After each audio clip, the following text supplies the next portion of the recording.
MS recording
बहुते दिन पर मिले लियो गे छौरी तोहरा धारा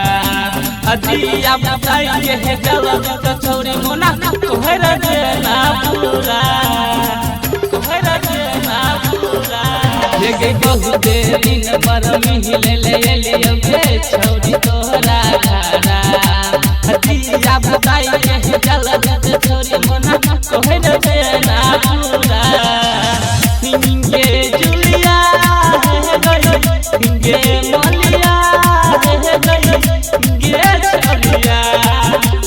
जनुआ तोरा घोर में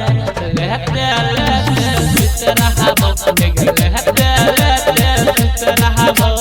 मलिया तोरा घोर में रहते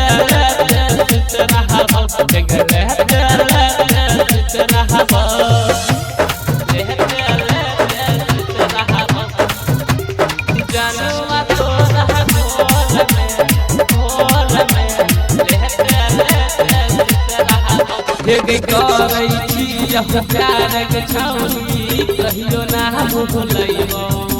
अदिने दुपहर मिलल छौरिया के घर तोरा आइबो ये गरै छियौ प्यार के जन्मा कहियो ना भूलैबो अदिने दुपहर मिलल छौरिया के घर तोरा आइबो ये सोनिया ये मोलिया बिसना तोरा साहब में सुतले रह गइलो रहबो जनुआ तोरा घोर में